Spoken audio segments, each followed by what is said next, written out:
Pues dale, Jesús. Ahora mismo, ¿quieres tú decir algo, Alejandro, primero? Bienvenidos, bienvenidas a la última sesión de estas jornadas thompsonianas que empezaron ya que fue septiembre, ¿no? El Es 4.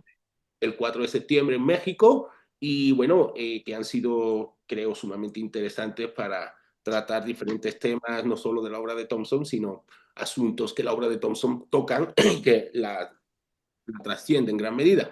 Creo que la sesión de hoy, de cierre, que va a ser súper interesante, seguro, es una de estas, ¿no? Para ver en qué medida este debate en torno al marxismo nos permite también sacar, cribar elementos que nos pueden ayudar hoy en día, más allá de la polémica o las discusiones que hubo en su momento y que quedan atrapadas más en, en una dimensión contextual. Entonces, bueno, gracias a César y a Mario, porque bueno, es un cierre de lujo, sin duda, y bueno, que pues os damos la palabra y la dinámica un poquito ya la sabéis, ¿no? Entonces, bueno, cuando queráis, adelante. Empiezo yo, ¿os parece entonces? Sí. Genial, adelante. Bueno, pues empiezo con cierta timidez, porque bueno, estoy rodeado de tantos thompsonianos ilustres que me da un poco de reparo, ¿no? Yo había pensado, bueno, que es casi inevitable, al mismo tiempo un poco incómodo, hablar de la relación bastante compleja que mantenía E.P. Thompson con el marxismo a partir de su legendaria polémica con Althusser, ¿no? Que formaría parte seguramente de esto que comentabas ahora, del típico debate que seguramente ha quedado un poco periclitado. No obstante, yo digo que es casi inevitable porque en realidad es casi lo más parecido que tenemos a una reflexión metateórica sistemática de alguien cuya obra, bueno, pues más bien se centró en la investigación empírica y en la intervención política. Pero al mismo tiempo, pues es incómodo, claro, porque creo que es un texto que no hace justicia a las propias posiciones epistemológicas implícitas en la obra de Thompson, no hace justicia a las aportaciones de Thompson a la tradición marxista, ¿no? Bueno, para quien no recuerde bien cómo fue esta polémica, ¿no? Pues en 1978, pues Thompson publica un libro titulado Miseria de la teoría, hace referencia a una obra clásica de Marx, igualmente virulenta. Digo que era Miseria de la teoría, pues una especie de puñetazo en la mesa anti-altuseriano, muy iracundo. Pero es que además, aparte de iracundo, es un puñetazo en la mesa bastante extemporáneo, porque claro, E.P. Thompson publica este libro en el 78, que es cuando el altuserianismo está ya bastante en horas bajas, ¿no? De hecho, pues, si no recuerdo mal, cuando se publica el texto de Gerald Cohen, que es como la fundación del marxismo analítico, y Cohen venía un poco también de analizar la tradición altuseriana, ¿no? Es decir, que muchos discípulos de Althusser se han distanciado de esas posiciones o incluso habían roto públicamente con su maestro. De hecho, buena parte de las revisiones contemporáneas sistemáticas del legado de Althusser muchas veces insisten en que la propuesta teórica de Althusser era bastante doméstica, ¿no? Es decir, que tenía que ver con debates muy concretos del Partido Comunista Francés, por ejemplo, ¿no? Y que lo que ocurrió también fue que pues, todo ese mandarinismo francés parisino pues sirvió como un altavoz descomunal y eso, digamos que distorsionó o introduce un sesgo grande a la hora de evaluar sus propuestas, ¿no? Y al mismo tiempo da la impresión de que la buena acogida que tuvo Miseria de la teoría, sobre todo entre algunos historiadores, tuvo más que ver con un cierto espíritu de revancha que a veces a los méritos argumentativos de Thompson, porque Thompson en ese sentido yo creo que hizo un ensayo muy marxista, en el peor sentido de la palabra, ¿no? Ese Marx completamente enloquecido, ¿no? Que se dedica a insultar y pierde completamente la capacidad argumentativa, y es una pena, porque yo creo que esa falta un poco de empatía conceptual con Althusser mina la propia intervención de Thompson, ¿no? Yo creo que Miseria de la teoría tiene algo en realidad de respuesta diferida a ese hecho traumático que marcó toda la vida política de E.P. Thompson, que es el abandono del Partido Comunista en 1956, ¿no? Y es algo, Alejandro lo recuerda en su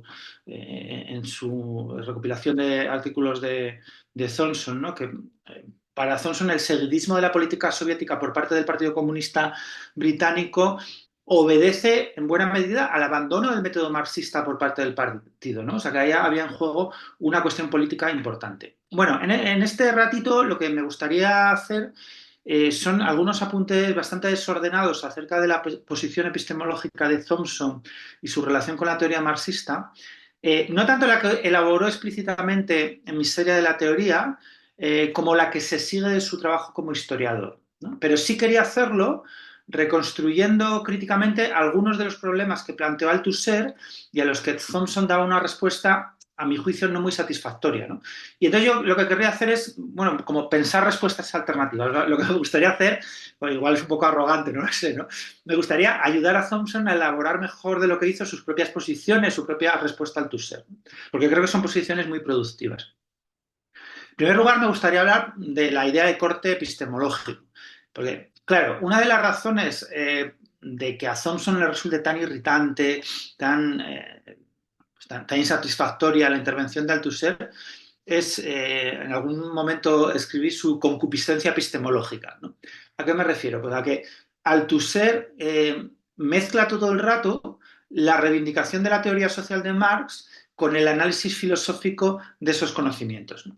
Entonces, cuando Thompson, es una cosa que repite varias veces, ¿no?, reprocha a los althuserianos su escaso bagaje historiográfico, ¿no?, que no tienes ni idea de historia, tal. Yo creo que eso a veces se lee como una especie de acusación de intrusismo profesional, pero yo creo que no es eso. O sea, yo creo que más bien es la constatación de un error categorial. Quiere decir que Althusser, quien sea, está en su derecho de defender que Marx realizó un cambio paradigmático en el terreno de la historia de las ciencias sociales, pero no puede hacerlo con razonamientos filosóficos. Tiene que dar argumentos históricos, argumentos sociológicos, argumentos políticos o económicos, ¿no?, y empíricamente fundados. Claro, como señala Thompson, con todísima la razón, para leer el Capital hay poquito de eso, ¿no? Eh, pero al margen de esas limitaciones empíricas, teóricas, de Althusser, sí es cierto que realmente esa intromisión en el campo de la ciencia positiva no es una confusión, sino una mala estrategia para un objetivo, ese sí razonable. Quiero decir que Althusser quería liberar la teoría de Marx de su excepcionalidad filosófica. Es decir, planteaba la idea de que las tesis de Marx debían ser juzgadas en el mismo tribunal racional que cualquier otra teoría, sin la ayuda de una filosofía ad hoc, llámese materialismo dialéctico, llámese lo que sea, ¿no? Y esa sí yo creo que es una aspiración razonable, con la que, de hecho, yo diría que E.P. Thompson se podía sentir razonablemente cómodo, ¿no? Claro, el problema, y esto ya sí que es más difícil de mediar o de negociar, es que también el bagaje epistemológico del Althusser era muy peculiar, era muy peculiar. Sus referencias en filosofía de la ciencia eran casi exclusivamente Bachelard y un poquito de Canguilhem. Y claro, la filosofía de la ciencia de Bachelard se caracteriza, como sabéis, ¿no?, por cargar muchísimo las tintas en el hiato, en la ruptura entre las teorías científicas propiamente dichas y nuestros conocimientos cotidianos. Althusser da por hecho que en la obra de Marx, en la teoría de Marx, hay una discontinuidad teórica de este tipo respecto a nuestras precomprensiones cotidianas, ¿no? Pero, claro, para justificar esa tesis, que es muy comprometida, lo que propone es una datación de los escritos de Marx que trata de establecer cuándo se habría producido ese corte. Y E.P. Thompson señala con todísima la razón otra vez que esa idea de una cesura clara en la obra de Marx pues es bastante fantasioso, ¿no? Que lo que se observa en todo caso en la obra de Marx es más bien un palimpsesto donde se van acumulando pues distintas capas, donde en el Marx maduro pues convive Hegel con el positivismo, con un poco de todo. Pero hay una segunda cuestión más importante relacionada con la naturaleza epistemológica de los conocimientos sociales que Thompson no enuncia, pero que yo creo que es un run permanente en su obra y en sus estrategias argumentativas, ¿no? O sea, Thompson, desde muy pronto y hasta muy tarde, se enfrenta a las exigencias de neutralidad, de objetividad, del positivismo sociológico.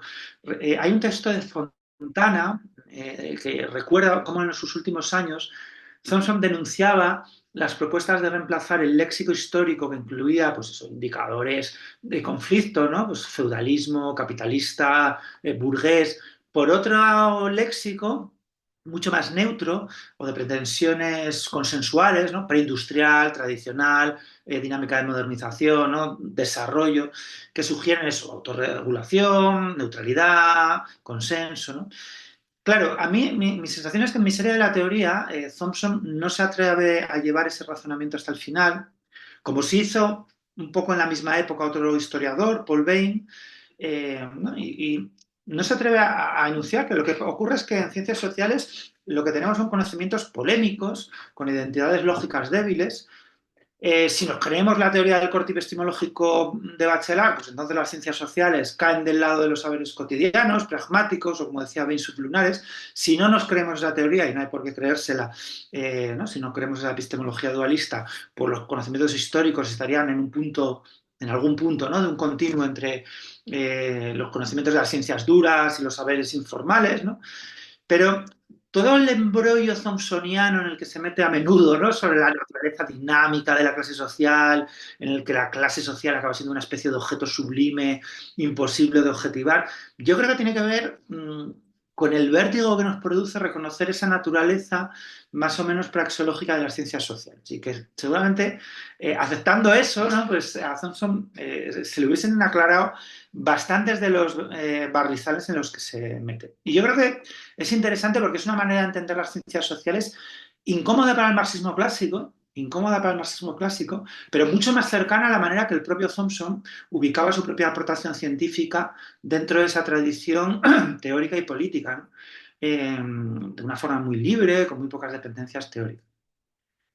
Una segunda idea altuseriana que Thompson discute y que yo creo que merece la pena evaluar, ¿no? Para entender cuál es la relación de Thompson con el marxismo, es la idea de antihumanismo, la idea de una cierta crítica del historicismo, de la idea de progreso, del evolucionismo. Y es un elemento importante en la obra de Althusser que interpela de una forma compleja a la obra de Thompson, ¿no? Porque claro, también en este caso Althusser interviene en un texto muy, muy enmarañado. Althusser toma partido por la crítica estructuralista del historicismo y trata de reconciliar esa posición con las tesis de Marx, a mi juicio de una manera un poco excesiva, ¿no? Esa posición antihumanista de Althusser se suele resumir, como sabéis, ¿no? Con ese lema, la historia es un proceso sin sujeto. En principio eso no debería significar, como a veces se mantiene, que la historia está dominada por estructuras impersonales o algo así, sino sencillamente significa que los hechos históricos no tienen un sentido inscrito en su propia naturaleza, o dicho de otro modo, que no existe una historia universal unitaria que se desarrolla con un sentido racional, coherente, ¿no? Más o menos finalista. Claro, si no existe un sujeto trascendente que produce la historia, entonces los hechos históricos son radicalmente discontinuos, radicalmente contingentes. Hay siempre distintas posibilidades de organización de los acontecimientos que responden naturalmente a distintos intereses de los intérpretes, intereses científicos, políticos, estéticos, lo que sea. De hecho, el propio E.P. Thompson se ascribe explícitamente a esta tesis, ¿no? Pero hay una cita que no la conocía, me la encontré el otro día. Es una cita más con un tono muy benjaminiano, muy fuerte, ¿no? Que guarda relación con el proyecto thompsoniano de una historia plebeya. Esa idea de no dar nada perdido para la historia, de, cito, rescatar al pobre tejedor de medias, al tundidor ludita, al obsoleto tejedor en telar manual, al artesano utópico e incluso al iluso seguidor de Johanna Southcott de la enorme prepotencia de la posteridad. Esto de la enorme prepotencia de la posteridad es difícil pensar en una frase más benjaminiana, ¿no? Y de hecho, la relación que Thompson mantiene con William Morris a mí siempre me ha recordado una especie sí, de algo así, ¿no? Porque Morris en el fondo es una especie de benjaminiano va en la letra, ¿no? Pero claro, Thompson también es un poco ambivalente porque le preocupa mucho salvar la objetividad de los datos históricos, ¿no? Yo creo que siente el aliento ahí del polestructuralismo, siente el aliento de la deconstrucción y teme que el antievolucionismo desemboque en una especie de relativismo que niegue sus credenciales epistemológicas a la historiografía, ¿no? En beneficio de alguna clase de teoría especulativa que dice en algún momento invente la historia. A ver, esa vacilación de Thompson es disculpable, ¿no? Y de hecho es algo que le pasa también al Althusser, como señala Thompson con muchísima agudeza, ¿no? Porque realmente el antihistoricismo radical es un abismo epistemológico para el marxismo al que es difícil mirar sin que te dé vértigo, porque es un horizonte conceptual lúcido, pero complejo de gestionar teórica y políticamente, ¿no? Porque es como que te arroja el nihilismo con mucha facilidad, ¿no? Y especialmente desde posiciones materialistas, comprometidas con la larga duración, con los procesos sociales más lentos, más inerciales, ¿no? Por eso, en nuestras filas retorna una y otra vez el historicismo como una especie de trauma reprimido, ¿no? Últimamente, por ejemplo, en el campo del ecologismo. Yo creo que el desafío que nos lanza la obra empírica de Thompson, yo creo más que sus reflexiones teóricas a lo mejor, es la necesidad de apostar por una contingencia radical que sin embargo sea compatible con una mirada racional sobre los procesos sociales e históricos, que sea compatible con la reconstrucción de una historia con sentido y útil para la intervención política. Y es un puzzle complicado, pero que yo creo que recoge bien la manera en que Thompson intervino en el marxismo. El tercer concepto altuseriano que Thompson discute y que me gustaría recuperar, y con esto ya voy terminando, es el de sobredeterminación. Por recordarlo rápidamente, este berenjenal, que es también un barrizal importante, ¿no? Bueno, pues en la escolástica marxista tiene una gran centralidad, como sabéis, como todos nos contaron en el instituto, ¿no? Pues una doctrina muy pobre en realidad de las relaciones causales entre distintos procesos sociales, ¿no? El desarrollo de las fuerzas productivas influye sobre la estructura económica, que a su vez determina la superestructura jurídica, pero al mismo tiempo hay un proceso de retroalimentación de cada uno de esos efectos sobre sus causas, ¿no? La estructura jurídica facilita un uso estable de los medios de producción, bla, bla, bla, bla, ¿no? Todos nos acordamos de la vulgata marxista. Pero que en realidad es una forma de reformular de una manera un poco naif, ¿no? Un problema general que ha atormentado a los científicos sociales, al menos desde Durkheim, ¿no? Que es qué sentido tiene la noción de causa en ciencias sociales, por qué resulta tan confusa, ¿no?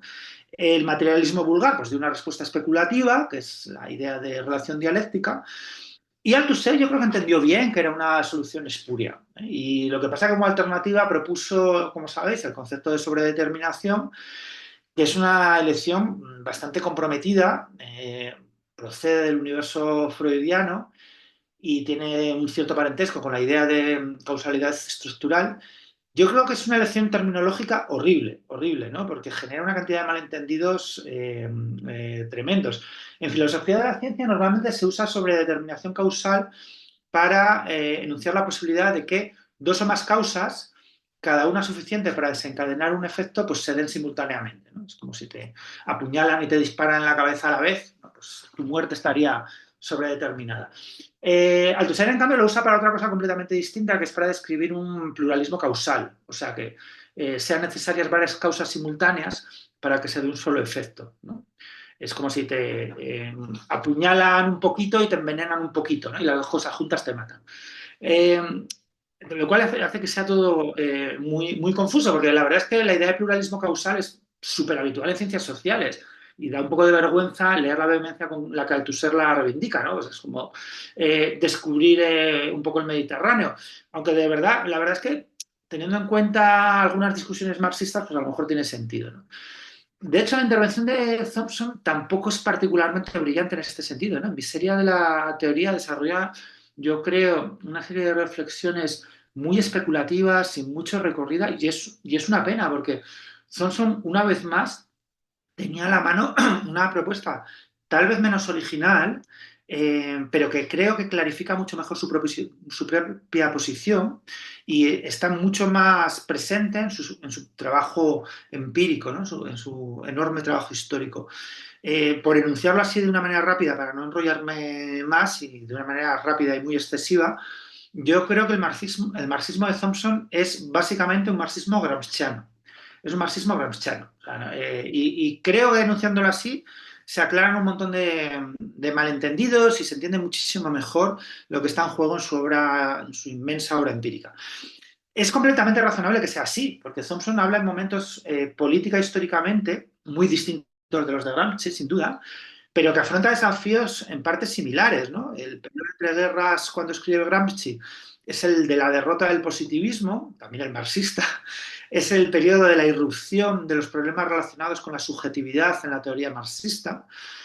También es un momento en el que aparecen alternativas autoritarias no tradicionalistas que muestran la dinamicidad de las élites capitalistas, su capacidad para maniobrar políticamente en una situación de crisis, de confrontación. Y a Thompson le pasa algo parecido, ¿no? Es decir, que tras un momento de grandes esperanzas contrahegemónicas en la posguerra, en la inmediata posguerra, pues da paso a un momento de recomposición y también descomposición de la clase obrera tradicional y a la irrupción del consumismo como mecanismo de neohegemonía, ¿no?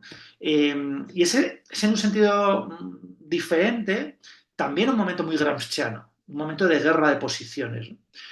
Y si traducimos las tres polémicas de miseria de la teoría que he analizado así muy brevemente desde una perspectiva gramsciana, yo creo que nos queda una serie de planteamientos que se compadecen mucho más con la obra empírica de Thompson, o sea, que son mucho más cercanos a la obra empírica de Thompson, ¿no? Se podría analizar además cómo fue la recepción de Gramsci tan importante en ese momento en la Inglaterra thompsoniana, incluso cómo participó Thompson de todo eso, ¿no? Pero incluso sin entrar ahí, ¿vale? Quería solo como lanzar tres ideas para terminar y dejar un poco la idea, la cosa planteada, ¿no? El primero es que creo que Thompson se hace cargo de ese momento tan gramsciano que es la irrupción de la hermenéutica en el campo materialista. No como un quinta columnista de Hegel, ¿no? Eso sería Lukács, sino como el desarrollo de una perspectiva propiamente marxista de análisis de las subjetividades que reconoce la potencia política, la espontaneidad de las subjetividades. Yo creo que Thompson le dio vueltas a esa historia, a esa cuestión toda su vida, sin acabar de encontrar una forma teórica satisfactoria de denunciarlo, de expresarlo, ¿no? Pero su obra histórica empírica es una formulación, o sea, es un caso ejemplar de estudio de cómo se puede hacer eso, ¿no? Desde una perspectiva marxista, abordar el estudio de las subjetividades, ¿no? Que yo creo que es una tesis muy gramsciana también. En segundo lugar, creo que Thompson implícitamente hace algo muy parecido a Gramsci, que es justificar esa apertura hermenéutica del marxismo mediante un giro empírico, ¿no? En el que lo que hace es dejar que entren en juego distintas temporalidades que se mueven en distintos planos. Es decir, que los dilemas metafísicos, epistemológicos relacionados con los órdenes de la causalidad histórica, que es primero la infraestructura, cómo determina la superestructura, este tipo de cosas imposibles de resolver, ¿no? Un poco desaparecen en el campo empírico, donde lo que observamos más bien pues no son distintas instancias ontológicas o metafísicas, sino tensiones entre dinámicas sociales o bien más lentas, ¿no? Vinculadas, por ejemplo, al desarrollo de tecnología útil o al desarrollo de infraestructuras, y otras más efervescentes, más coyunturales, ¿no? Más rápidas, ¿no? Y esa es la tensión que observamos, pero no es una contradicción metafísica ni nada parecido, ¿no?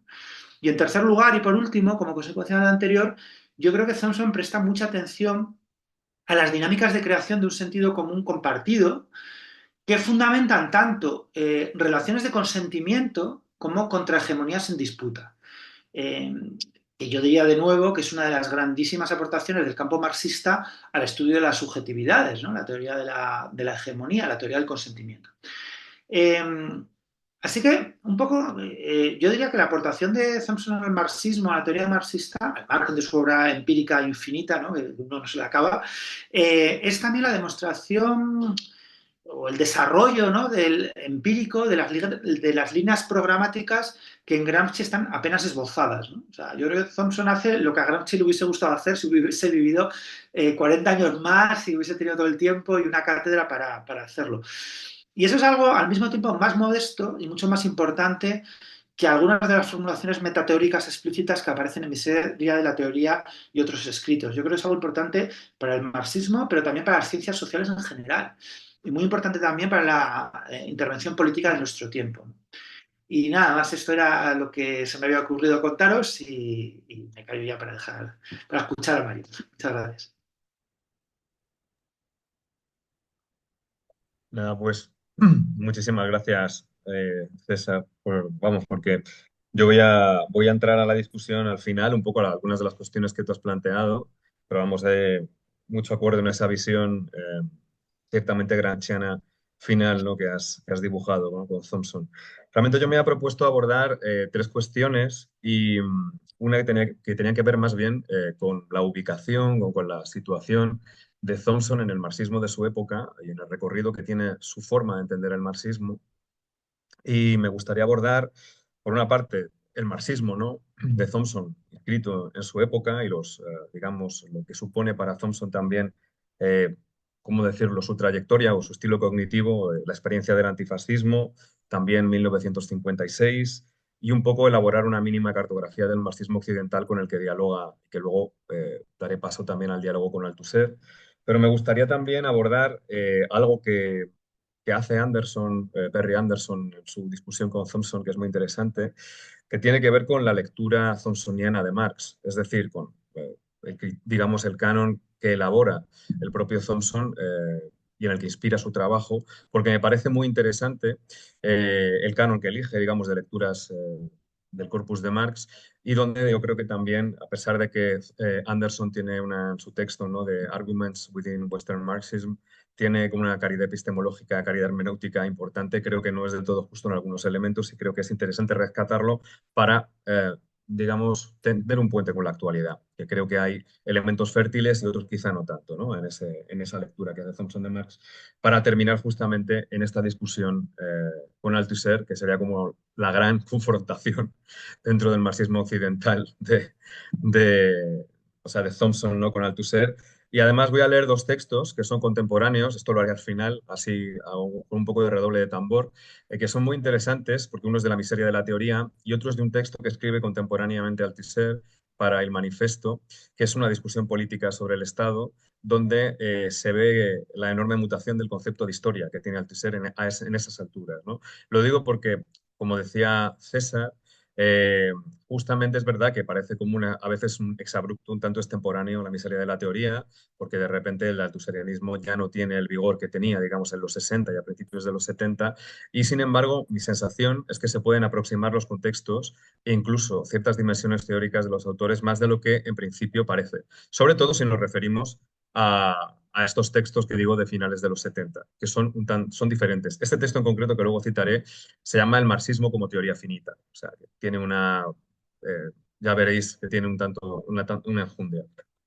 Como os decía, pues a mí me interesaba sobre todo, ¿no?, un poco hacer una cartografía, ubicar, digamos, el estilo cognitivo, la mirada de Thompson dentro de lo que sería la gran cartografía del marxismo occidental, señalando pues un poco elementos que creo que son muy importantes en su formación y que luego nos muestran también ciertos virajes y elecciones, ¿no?, que hacer Thompson más adelante. Yo creo que para acercarnos al marxismo de Thompson habría que hablar claramente de lo que significa pues, la épica del antifascismo, la militancia antifascista, todo lo que supone, todo lo que va de 1929 a 1945, es decir, todo lo que es el proceso, digamos, de enrolamiento de una gran diversidad de intelectuales en el campo comunista a partir de partidos comunistas que van a intervenir en la guerra mundial. Estos intelectuales, el hermano de Thompson es como el gran ejemplo, ¿no?, Frank Thompson, pero Thompson también lo hará, implicándose. Pero el entorno del antifascismo es muy interesante porque diseña, si queréis, una especie de mirada muy diferente de la que va a venir después, digamos, cuando comienza el telón de acero, una mirada muy distinta de lo que es el marxismo, ¿no? Quiero decir, la amenaza fascista obliga, en buena medida, formaciones después, ¿no?, del proceso absolutamente delirante, ¿no?, del tercer periodo del estalinismo, ¿no?, cuando se asume la estrategia del Frente Popular en la URSS y con digamos, frente a la amenaza del fascismo, pues se produce digamos, una cultura antifascista que vincula sectores liberales, sectores comunistas, sectores disidentes comunistas, sectores incluso más centristas, y es esa amalgama, digamos, cultural es en la que, digamos, Thompson también se socializa, ¿no? Lo que pasa que desde una perspectiva más radical, desde una mirada, digamos, marxista, que luego, bueno, ya se verá más adelante lo que elabora él en el William Morris, ¿no?, en su texto sobre William Morris, que yo creo que es el primer momento donde se ve cómo Thompson se autocomprende como marxista. Pero esto es interesante, esta fase antifascista, porque hay dos elementos que yo creo que son muy importantes en la vida de Thompson que se cuecen ahí. Uno tiene que ver con una idea del compromiso intelectual, del compromiso con circunstancias históricas urgentes y graves que hay que afrontar, y esa ideología del compromiso que impregna toda esa generación, desde literatos a libreros, por decirlo de alguna manera, es esencial. Y por otro lado, es una etapa en la que se produce una inmensa democratización también de la cultura. cultura y una cierta efervescencia cultural. Yo creo que son elementos en los que Thompson va a participar. Pensemos luego en su idea siempre, no solo de lanzar el New Reasoner, la New Left Review, sino en los debates, clubs y demás en los que él va a estar implicado. Yo creo que toman forma en esta etapa. En ese sentido, se forma un militante y se forma un activista con una mirada, vamos a decirlo, muchísimo más generosa y muchísimo más amplia en términos populares que lo que va a ser después la Guerra Fría, claramente.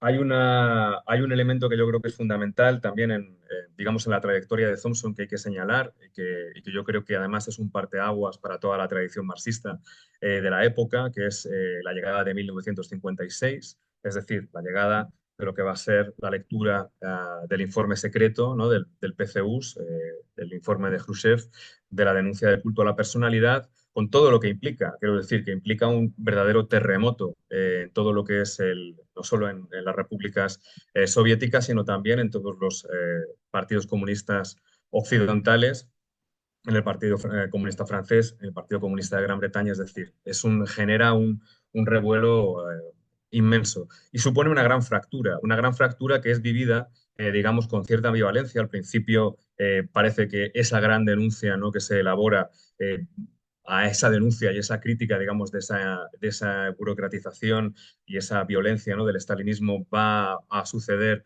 una cierta época más abierta, liberal, en términos culturales, incluso en términos institucionales, ¿no? Porque si leyésemos el informe, Khrushchev, que yo lo he ojeado en diagonal un poco antes de esta sesión, parece que podría haber como una enorme apertura, ¿no? Una apertura histórica. Y justamente lo que tenemos inmediatamente después de esa lectura, ¿no?, en los meses de octubre, es el octubre polaco y la sofocación de la revolución en Hungría, ¿no?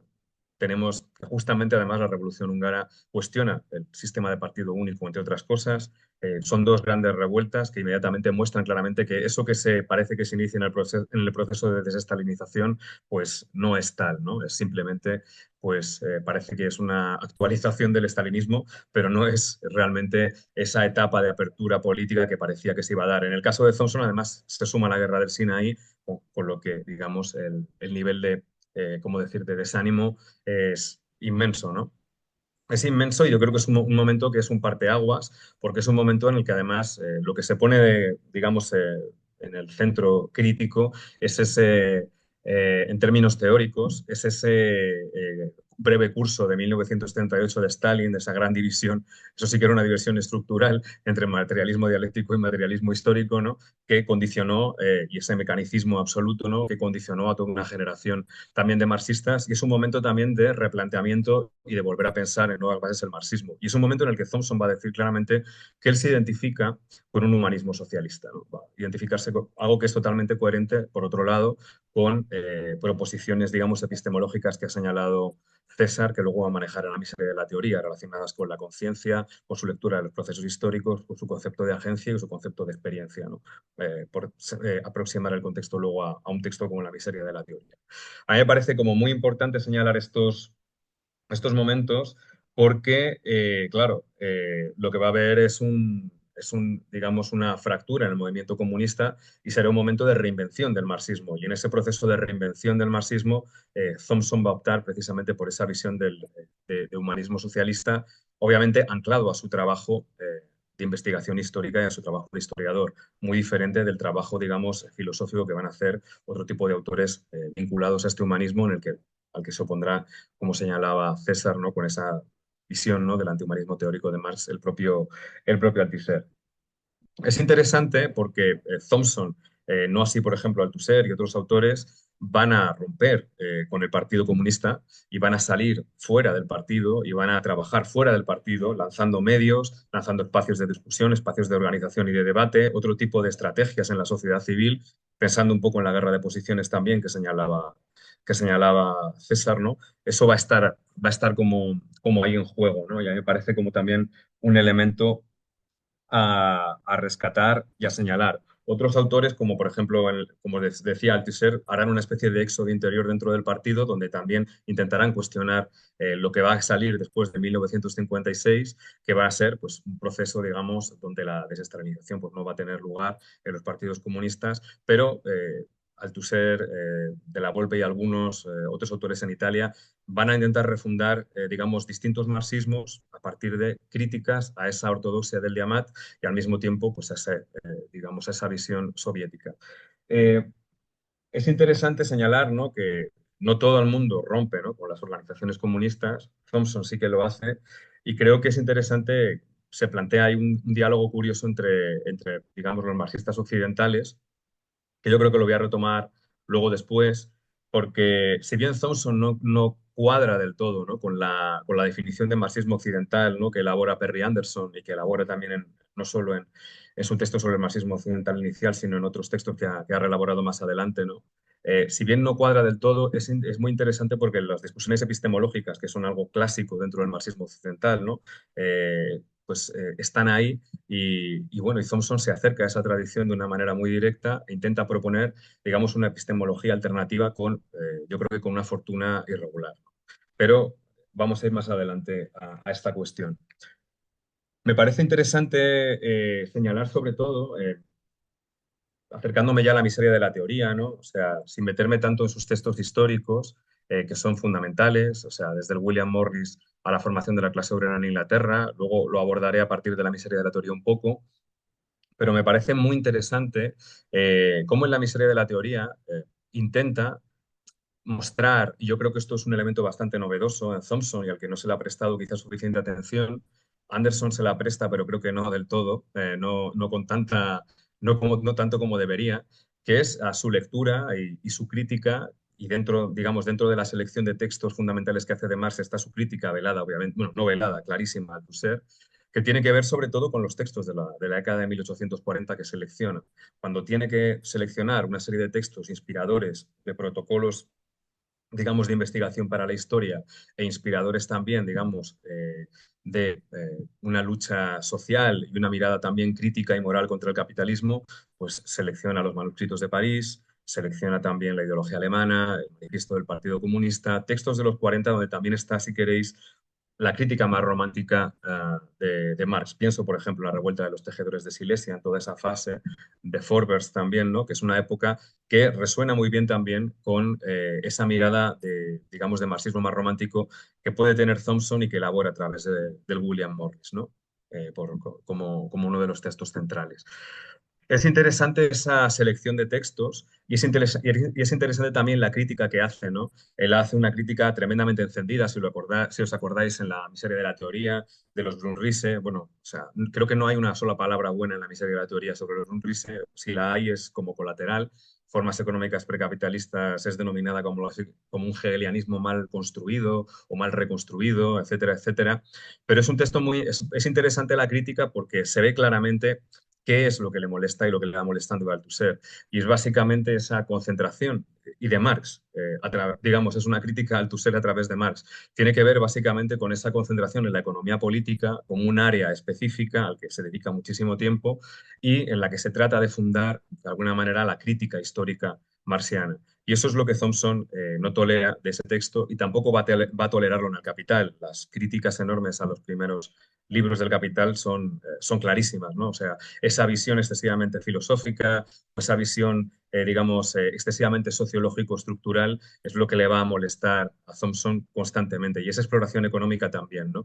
Para Thompson, pues obviamente, si recordáis los Grundrisse, es cierto que Marx dedica páginas y páginas a hacer ecuaciones con errores, por otro lado, para encontrar el concepto de plusvalor. Lo que pasa es que es interesantísimo que a Thompson eso le dé un poco igual y lo que le moleste como claramente es que no hay un enfoque histórico definido y hay un excesivo esfuerzo en ver qué es la circulación, qué es el intercambio, qué es la jornada de trabajo, pero no la jornada de trabajo que defienden el capital, sino en términos puramente numéricos. Todo eso a Thompson pues, no le interesa para nada y de hecho el capital le interesa a medias. Es decir, que hace una crítica también bastante fuerte. El Capital es un texto tremendamente ecléctico, como todas y todos sabemos, pero hace una crítica tremendamente fuerte. Lo que es interesante en esto, y aquí es donde yo creo que Anderson no patina un poco o no lo ve claramente, es que Thompson no deja su crítica simplemente en intentar expurgar la escoria estructuralista de la obra de Marx.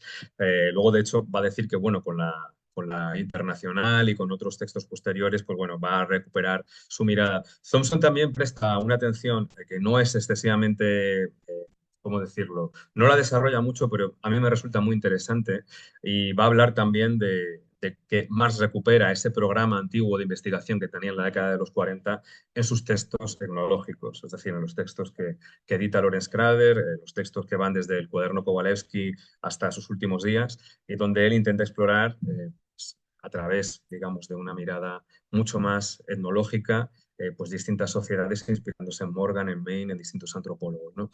Es interesante porque, quiero decir, la mirada de Thompson al final eh, podría haber tenido, y ha tenido, yo creo, cierta, hoy en día tiene cierta, ¿cómo decirlo?, cierta relevancia en varias investigaciones marxistas, en la recuperación que se está haciendo también de esos textos últimos de Marx. Pienso en Kevin Anderson, por ejemplo, o en la tradición abierta por Raya de Dunayevskaya, ¿no? Que es interesante, ¿no? Rescatarla ahí.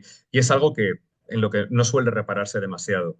Si bien es cierto, y aquí está, si queréis, mi crítica a Thompson un poco en este contexto, tiene que ver sobre todo con que realmente los Grundrisse son un salto cualitativo para modificar un concepto de historia excesivamente lineal e ilustrado que manejaba precisamente en la década de los 40, y los Grundrisse son uno de los elementos centrales para replantear ese escenario, ¿no? Y para replantear esa mirada. Sin embargo, ahí Thompson eso no lo ve, simplemente lo denuestra básicamente por esa hiperestructuralismo económico y sociológico que ve, o esa imagen fija, ¿no? Que es un poco la imagen que siempre proyecta Thompson sobre Althusser y a veces sobre estos textos de Marx.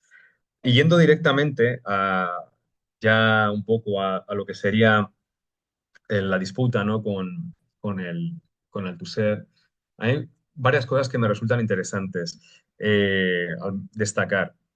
Yo, la verdad, que cuando comencé a leer a Thompson y Althusser, empecé por Althusser, y he sido siempre como muy althuseriano, pero uno lee a Thompson y se lee los textos de Thompson y bueno, se vuelve thompsoniano en 2 segundos y medio, básicamente, con ese rigor, esa capacidad descriptiva, esa capacidad analítica, pero realmente con el paso del tiempo y trabajando también bastante ambos autores, realmente hay visiones tremendamente complementarias y a veces da la sensación, no solo por acuerdos biográficos que podríamos sacar varios, ¿no? Y contemporáneos de un autor y otro, porque realmente hay elementos sociológicos y sociohistóricos muy interesantes en sus trayectorias que se repiten.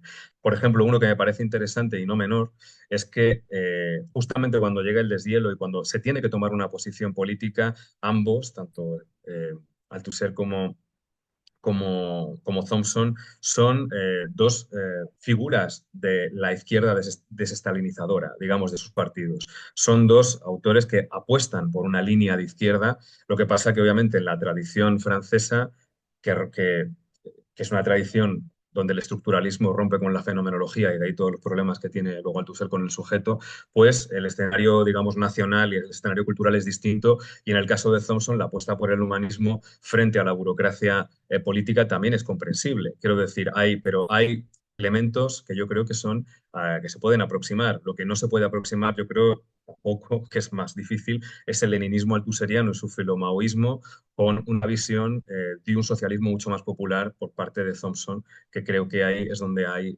una cierta fricción política, ¿no? Pero en cuanto a las direcciones políticas, a mí me parece que son próximas. Eh, como César además ha abordado, digamos, un poco los desacuerdos epistémicos, me gustaría, digamos, un poco entre Althusser y Thompson, me gustaría sobre todo apuntar algunas cuestiones que tienen que ver con sus cercanías, más que con sus diferencias. La miseria de la teoría, por ejemplo, para mí, como lo he dicho al principio, creo que para César también por algunos comentarios, es un texto tremendamente excesivo, ¿no? Es un texto donde, pues digno de, ¿no? Fiel heredero, digno heredero de Herr ¿no? De Marx, donde se pone a parir aquí a todo el mundo, además con una prosa que además es espectacular, o sea, hace honor al mejor barra peor Marx, ¿no? En términos literarios, ¿no? Eso es así. Sin embargo, es verdad que si leemos el capítulo séptimo, por ejemplo, que es uno de los capítulos que a mí más me impactó, también el noveno, pero el séptimo, que es donde desarrolla toda la cuestión de la lógica histórica, y lo leemos realmente como el acceso al taller del historiador, es un texto que cobra, yo creo que, una relevancia distinta. Si bien es cierto, y en ese sentido yo estoy totalmente de acuerdo con César, hay una dificultad de conceptualización importante en Thompson. No conceptualiza y, de hecho, cuando apela a los conceptos históricos, o sea, del taller del historiador, algunos son muy de sentido común y creo que falta un trabajo. Y en ese sentido, Althusser, creo que en algunos elementos, pues, Perry Anderson lo señala también, conceptualiza mejor incluso algunos elementos relativos no al oficio del historiador, sino a la conceptualización de los procesos históricos. Y eso es interesante también verlo, ¿no? Pero lo que es interesante para mí comparando los autores es cómo al final el propio Althusser, y esto es como una especie de un concierto donde nadie se escucha, porque realmente si nos ponemos un poco a hablar de la recepción de los textos, es obvio que la protesta y la grave protesta contra Althusser también es una gran protesta contra Anderson y contra lo que está sucediendo en la New Left. Es decir, también hay un problema de recepción ahí importante. Althusser no va a reaccionar, vamos, no va a hablar sobre ello, pero es muy curioso que Althusser esté escribiendo al mismo tiempo que se publica La miseria de la teoría un texto que os comentaba, El marxismo como teoría finita, que tiene tanto de Thompson, o tiene una mirada tan thompsoniana a muchos niveles, que es bastante alucinante. Quiero decir, en este sentido, que el propio Althusser había corregido en los 70 toda la cuestión que tiene que ver con la separación entre ideología y ciencia. El concepto de ruptura epistemológica lo había matizado en los 70 en elementos de autocrítica y se había distanciado cada vez más, asumiendo además que la ideología proletaria y las ideologías fueron lo que hicieron modificar la mirada de Marx, que es una mirada de Althusser muy distinta, que se vincula mucho más con Thompson. ¿Qué es lo que es difícil de vincular? Pues obviamente el concepto de agencia, tal y como lo plantea Thompson, el concepto de experiencia como mediación entre el ser social y la conciencia, de manera tan explícita como lo hace Thompson, que por algo elige a William Morris, ¿no?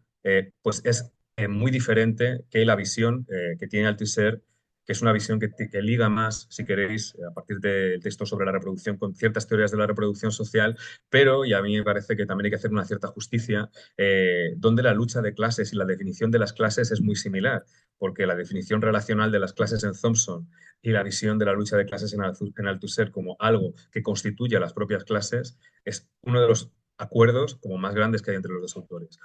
Y voy a terminar leyéndoos un par de textos que me resultan interesantes, son muy breves, no voy a tardar mucho, pero por aproximar los contextos, uno de La miseria de la teoría, que hace, digamos, uno de los grandes miedos de Thompson y de las grandes recusaciones de Althusser es básicamente que su teoría del modo de producción y su manera de mirar, digamos, la historia, lo que hacía era disgregarla, romper el objeto unitario de la historia, ¿no? Era una de las críticas. El miedo de Thompson, obviamente Thompson no era ningún bobo y sabía perfectamente que historia se puede hacer y se pueden abordar todas las temporalidades posibles, se puede hacer historia de las instituciones, historia de los grupos sociales. No tenía miedo, digamos, a elaborar historias regionales, pero tenía miedo a que esa manera de sistematizar la historia, de comprenderla, se ontologizase y reificase, digamos, la historia en esa foto fija.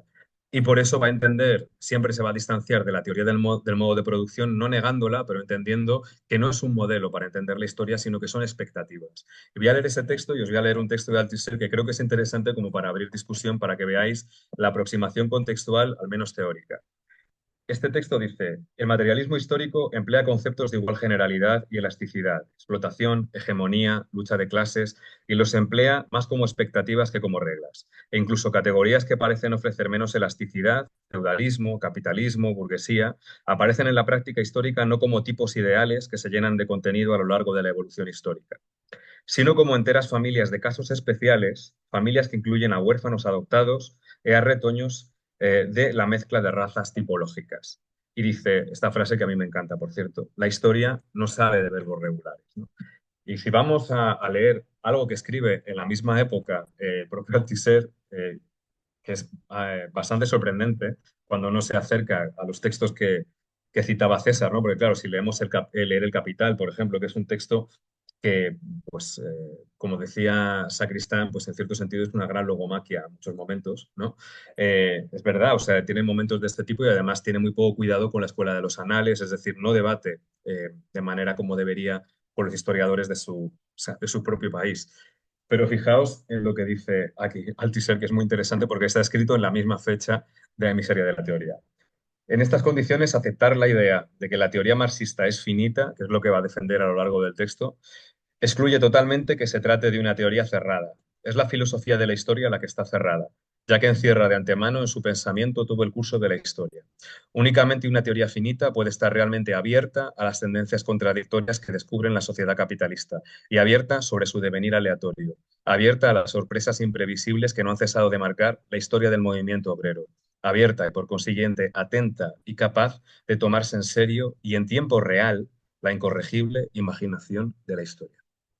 Fijaos qué texto digamos que cuando nos acercamos a Thompson y a Althusser, y es una misma época, ahí yo veo bastantes, digamos, un uso de esa mirada histórica en tiempo presente, en tiempo de mirada coyuntural, que la mirada coyuntural es algo que yo creo que caracteriza también a los dos autores, esa insistencia en la coyuntura, y también una cosa que suele pasar desapercibida, y ya termino con esto, hay que pensar que la teoría de la ideología de Althusser, igual que la mirada, digamos, más culturalista de Thompson hacia las clases, son intentos precisamente de dar relevancia a lo que se entendió tradicionalmente en el marxismo como superestructura, ¿no? Y de hacerlas operativas en investigaciones diferentes, ¿no?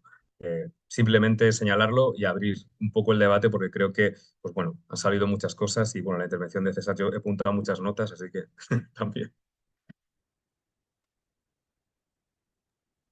Muchas gracias, Mario. Muchas gracias, César. Me tomo yo el cargo de mediador porque entiendo que Alejandro, que ha presentado, tendrá ganas locas de intervenir. Supongo que Julio, Pepe. Bueno, supongo que habrá mucha gente que quiere intervenir y entonces, pues, yo me guardo, yo escucho y así hago de. Joder, no me sale. De moderador. Eh, ¿quién empieza? ¿Alejandro? Venga, Alejandro. Bueno, yo lo primero felicitaros porque chapó, o sea, no son realmente dos intervenciones que pesan así como una estrella de neutrones, o sea, en 20 minutos se puede decir cosas tan densas, ¿no? Y bien articuladas. Os felicito porque la claridad positiva y la relevancia de los temas que habéis tocado es francamente admirable. Yo estoy flipando, Mario, porque el fragmento que traía de Miseria de la Teoría es el que has leído tú de Thompson. O sea, te lo juro, tío, estoy flipando. O sea, claro, esto significa que vamos interpretando en un mismo sentido, creo, ¿no? Y eso está bien. Bueno, si no, no pasa nada, pero quiero decir que se van concluyendo determinadas cosas con la distancia histórica, ¿no? A la hora de analizar los textos. Pero voy a hacer esta intervención sobre esto que dices, Mario, al final, porque son 3 puntos que me gustaría plantear para abrir el debate y que habéis tocado los dos, ¿no? Entonces, de cierta manera, no es para ninguno en particular, sino para los dos esta pequeña reflexión. Primero, claro, es inevitable que si el tema que estábamos tratando aquí era la relación de Thompson con el marxismo, empieza con la diatriba con Althusser. Pero claro, yo creo que esto es una manera, si lo que queremos entender es el marxismo de Thompson, como habéis dicho, no es la mejor manera, ¿no?, de entrarle por aquí, ¿no? Incluso un texto como el que tiene sobre Christopher Caldwell, que es una reflexión sobre el marxismo, la dialéctica, etcétera, pues está mucho más interesante. Claro, tiene otras ambiciones, ¿no? Pero creo que puede ser más interesante para salir de esta lógica de oposición, polémica, etcétera, etcétera. Y esto me lleva al segundo punto. Claro, es un clásico decir que Thompson está hablando fuera de tiempo, y es cierto. Pues si tú eliges a una persona que ha dicho algo que ya se está diciendo y le dices lo que... ahí como que no está limpio, ¿no?, el debate, ¿no?, de alguna forma. Es cierto, pero yo creo hay algo importante. Me parece que quizás a veces perdemos de vista que quizás el problema no es tanto Althusser como los althuserianos en Inglaterra y la generación de historiadores que se estaba volviendo althuseriana. Es un mensaje dedicado, yo creo, a nuevas generaciones, más que al propio Althusser, ¿no? Eh, eh, de hecho, doy un dato curioso. O sea, en el mismo 1978, aquí en México, Sánchez Vázquez, que tiene un perfil muy similar al de Thompson, me refiero biográfico, y en buena medida representa un marxismo de la praxis. Bueno, sí, evidentemente, ¿no? Hay ciertos paralelismos, ¿no? Es curioso que en 1978 saca su texto contra Althusser también, Sánchez Vázquez en México. Claro, Sánchez Vázquez tenía unas competencias filosóficas que no eran las de Thompson. Luego, ¿qué está pasando aquí? Claro, es que se estaba llenando de althuseriano la Facultad de Filosofía y Letras de aquí, ¿no? Entonces, quizás leerlo en términos no tanto este conflicto, no digo que no existan, conflictos entre disciplinas, entre hábitos disciplinarios, conflictos entre ámbitos culturales, ¿no? Provincianos, más cosmopolitas, y sobre todo de fondo filosófico. Hay cierto elemento fenomenológico en Thompson y un estructuralismo en Althusser que evidentemente eso los separa. Pero hay un factor generacional ahí también, creo, ¿no? Al interior de cada uno de los... que me parece que para entender esta cuestión, no digo que sea el único elemento de por qué está fuera de tiempo la respuesta, pero creo que también cabría leerla en esa clave, ¿no? Y luego, claro, como ha dicho Mario, o sea, que hay cosas que se parecen, claro, evidentemente, pese a esta disyuntiva. Yo, por ejemplo, una manera que me gusta entrarle es cuando sobre la reproducción, que habla Althusser sobre el derecho, si lo lees junto con el Acta Negra de Thompson, Weekend Hunter, sobre todo el capítulo final que reflexiona sobre la ley, o sea, francamente, están prácticamente diciendo cosas muy similares, ¿no? No digo que no sean tradiciones dentro del marxismo distintas, pero bueno, se están enfrentando al mismo problema, tú mismo lo has señalado, Mario, y cuando deja Thompson de golpearle al Althusser, podemos empezar a ver ciertos elementos que son hasta cierto punto similares, ¿no? Ahora, en relación con el marxismo de Thompson, que es la segunda cuestión, yo creo que aquí nos ha faltado un punto, que es su relación con el grupo de historiadores del Partido Comunista, con esa enorme tradición, ¿no? Maurice Dobb, Donator, Hilton, Hill, etcétera, es clave ahí, ¿no? Creo que su obra hay que leerla en relación con esta tradición, que es de hecho la que él dice que está defendiendo frente al althuserianismo en historia, porque el problema es que los jóvenes historiadores siguen a Hirsch y toda esta gente que dice que ya no hay que hacer investigación empírica, ¿no? Que lo que hay que hacer es teoría de los modos de producción. Entonces, yo creo que esta relación con esta tradición historiográfica, que él dice que es una suerte de materialismo histórico y cultural, lo llama en determinadas ocasiones, lo que practicaban ellos, más que marxismo británico, él nunca usa esta expresión, habla de un materialismo histórico y cultural, yo creo que es muy importante situarlo aquí, y no solamente con sus contemporáneos, sino con la generación posterior, y me refiero a Brenner y a Ellen Macy Good, es decir, con lo que se llamó Guibois, llamó el marxismo político. Creo que si situamos a Thompson, el marxismo de Thompson, en este enclave, en esta junta entre el grupo de historiadores del Partido Comunista y el marxismo político, que no es exactamente lo mismo, pero sin duda tú lees a Brenner y están sonando ahí toda esa tradición. Si situamos a Thompson ahí, empezamos a entender mucho del proyecto de Thompson, y señalo dos cosas al respecto. Por ejemplo, sin duda, podemos leer toda la obra de Thompson empírica, a la que se refería César, no tanto la obra empírica, como un estudio sobre el proceso de transición hacia el capitalismo y hacia la sociedad industrial. Lo que ocurre, y este es el gran debate que tratan los historiadores marxistas británicos y que trata el propio Brenner, ¿no? Lo que ocurre es que Thompson, claro, por ejemplo, en relación con Brenner, digamos que Brenner descubre los determinismos de clase, mientras que Thompson lo que dice es cómo eso se activa políticamente, ¿no? En la lucha de clase. Uno encuentra la estructura, las determinaciones objetivas, y el otro lo que intenta ver es cómo ese proceso de transición se manifiesta a través de las luchas, ¿no? Concretas, cosas que Brenner no hace. En todo caso, Thompson reconoce en el artículo de Lucha de clases en clase que la manera en la que Brenner interpreta los condicionamientos objetivos de clase es como él entiende, ¿no? O sea, él se vincula, y Ellen Macy Good sin duda hace el vínculo entre ambos. O sea, digamos que Brenner está viendo la determinación de clase en el sentido objetivo, y Thompson la estaría leyendo el proceso de transición, no tanto en la determinación de clase objetiva, sino en la lucha de clases, digamos, más empírica, ¿no? Digamos. Pero si lo situamos aquí, yo sí, con esa idea de determinación como espacio de posibles, ¿no? No tanto como determinación en sentido duro. Yo creo que aquí conseguimos interpretar el marxismo de Thompson de manera mucho más adecuada, ¿no? Y por último, el texto que señala Mario. Es que yo siento que aquí hay un asunto importante en la relación del marxismo con la idea de tipos ideales, o las ciencias sociales como saberes indexados. ¿En qué sentido? Ese texto que tú acabas de leer, Mario, ese fragmento se puede leer como una defensa del tipo ideal. Es un tipo, de lo que está hablando es un tipo ideal. ¿Qué ocurre? Que, claro, Thompson entiende que un tipo ideal se desprende completamente de la realidad.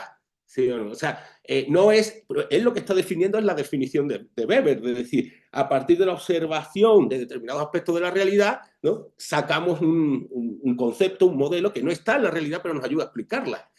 Esa es la idea de tipo ideal. El problema, yo creo, es que lo que él ve es que hay otra forma de construir tipos ideales, y es cierto que es que no se corresponde con la realidad empírica, ¿sí? Sino que rompe con ella. Es decir, había tipos ideales más abstractos que nos dicen muy poco sobre el contenido empírico real de las cosas, y otros que sí provienen de la observación del proceso real, que son tipos ideales, digamos, empíricos, con contenido empírico.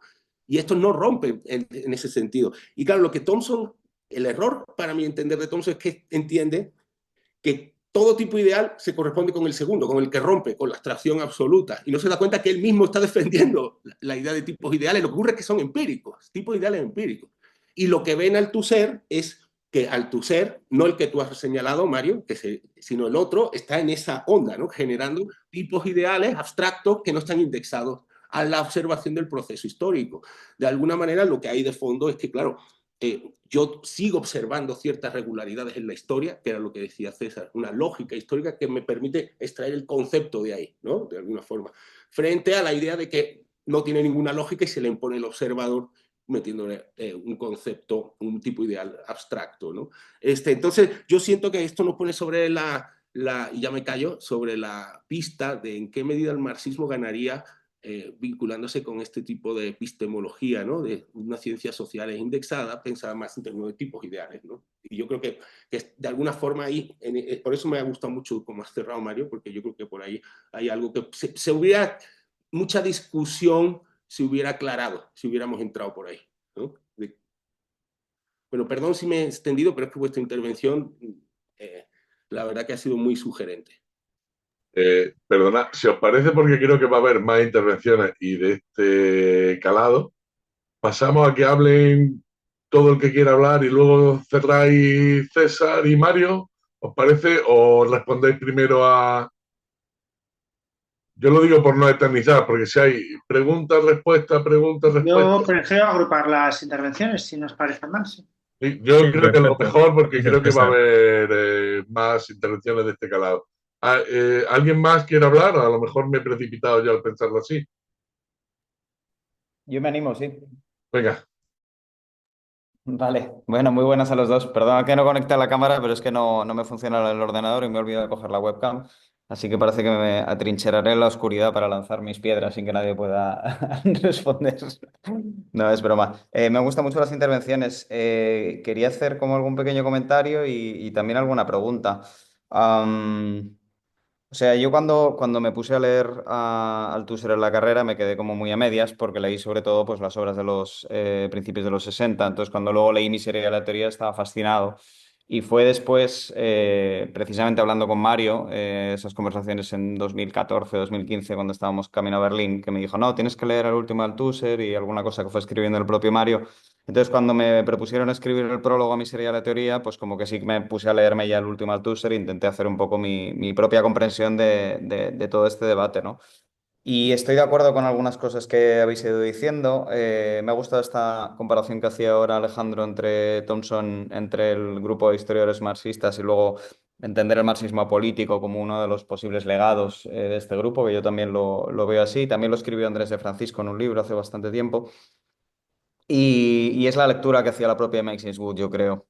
Cuando, por ejemplo, recogía una crítica que hacía ahora Mario de que una de las partes más patosas de Thompson es cuando entiende que el Marx de los Grundrisse y del Capital es una maraña teórica de la que no se puede sacar mucho y menos mal que luego sale de todo eso, ¿no? Y en realidad Max Eastwood le dice, bueno, es que fue fundamental, como decía ahora Mario, ¿no? Para poder liberar un concepto de historia y que lo que está ahí no es justamente la hipostasia, el hipostasiar unas categorías estructurales, sino justamente el ver su carácter histórico y por lo tanto ponerlas en cuestión, etcétera, etcétera. Pero quería preguntarte, Mario, al hilo de todo esto ha habido un momento en el que estabas diciendo, bueno, y es muy chulo el capítulo de lógica histórica cuando baja al taller del historiador, yo creo para mí ese capítulo tiene algunas cosas maravillosas también, pero decías que en algunos puntos, en algunos textos, Althusser, no hablando del taller del historiador, sino de la concepción de los procesos históricos, tenía una comprensión más fina o mejor, o digamos que podía ser más sugerente que la de Thompson. Y es por si podías como comentarnos qué textos son. Yo al menos quizás no tenía puestas las antenas hacia aquí, pero me interesaría, ¿no? Para poder compararlos. No sé si es igual esto del marxismo como teoría finita o pueden ser otros, porque justo ese no lo he trabajado. Y luego, entrando en otro tema, creo que a veces se presenta como miseria de la teoría, como una especie de debate entre filósofos e historiadores, que para mí no tiene mucho sentido presentarlo así como una batalla disciplinaria. Y creo que otra forma de hacerlo que se ha hecho más recientemente, quizás es un poco el enfoque que adoptaba María ahora, es como, bueno, más allá de las posibles diferencias o divergencias de cultura o malos entendidos, es chulo ir encontrando los puntos de acuerdo y por lo tanto decir algo así como que Thompson se pasó siete pueblos son la crítica porque en realidad estaba mucho más de acuerdo de lo que él pensaba que estaban de acuerdo. Yo creo que eso se puede ajustar en ciertas cosas, o sea, se aplica a ciertos puntos, pues esto, como que Thompson se equivocó en atribuir a Althusser una especie de stalinismo teórico cuando él precisamente había jugado un papel antistalinista dentro del PCF. Se puede atribuir también al hecho de que Thompson considera que el Althusser tardío no ha cambiado nada, sino que él dice es una versión más brutal de lo que había escrito antes. Yo creo que eso es evidentemente una crítica muy injusta a lo que estaba escribiendo Althusser, pero creo que sí que se mantienen en algunos puntos y que me parecen bastante esenciales una cierta divergencia que no justifica el final del libro en el que Thompson dice, bueno, es que esto ya no es ni marxismo, no formamos parte de la misma tradición, no cabe ni hablar, que de hecho yo creo que hay una especie de contradicción performativa por la cual Thompson se pasa 300 páginas intentando convencer a los estructuralistas de que se equivocan y luego termina diciendo, bueno, es que no podéis ni convenceros porque estáis fuera del mundo de la razón. Eso me parece un poco absurdo, pero sí que creo que en el último Althusser se mantienen una serie de cosas que se critican en Miseria de la teoría y que para mí, bueno, sigue siendo relevante destacar, ¿no? Está primero la separación en tres instancias, eso se mantiene. Y esto para Thompson es una cosa completamente insostenible, porque al final acabar entendiendo lo económico como algo separado de lo político y lo ideológico y tal, reproduce de nuevo una concepción más economicista, más técnica de lo económico que Thompson dedica toda su obra como historiador a desmontar, ¿no? También el hecho de que aunque Althusser abandona el teoreticismo en favor de una concepción, podríamos decir, más empírica de la teoría y en relación con las ciencias sociales, y esto lo teoriza y lo teoriza bien, es cierto que luego como que no despliega este programa, no entra a discutir con ninguna ciencia social en concreto, o sea, no hace lo que hoy en día llamamos más o cada vez más filosofía social.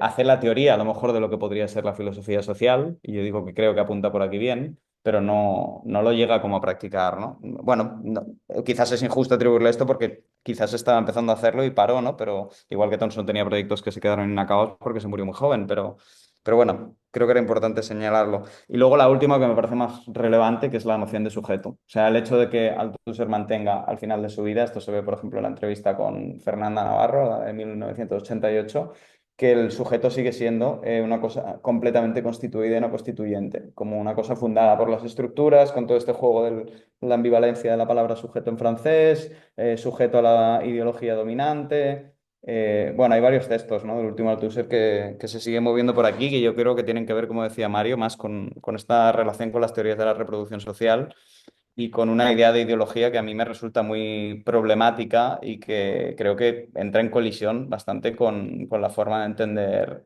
la cultura de Thompson.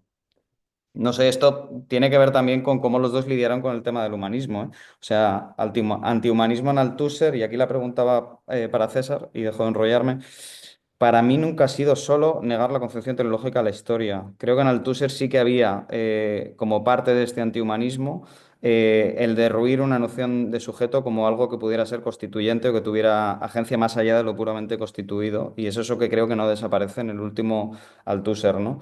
Y que en todo este tema de la agencia se estaban jugando cosas como cuál es la concepción de la moral que puede tener el marxismo, qué plano deja para, o sea, qué espacio deja para el plano normativo. Y aquí hay muchas diferencias. La noción de derecho de Althusser me parece muy distinta que la que tiene Thompson. Mm, bueno, lo dejaría aquí. Luego hay otros puntos donde ellos se podrían pelear que seguirían, digamos, vigentes, pero quizás no son tan interesantes hurgar en las heridas y sí buscar un poco el debate teórico que a nosotros nos interesa más allá, ¿no? Del debate histórico que hayan tenido estos dos bichos que se sacaron los ojos. Bueno, bueno, en principio Thompson le sacó los ojos al Tusser, el Tusser rehusó, Sí, ¿no?, verdad. devolver el golpe, ¿no? Sí. Eh, Nos consta que leyó la obra, pero no contestó. eh, Pepe también quería hablar, si, si quiere intervenir, Pepe.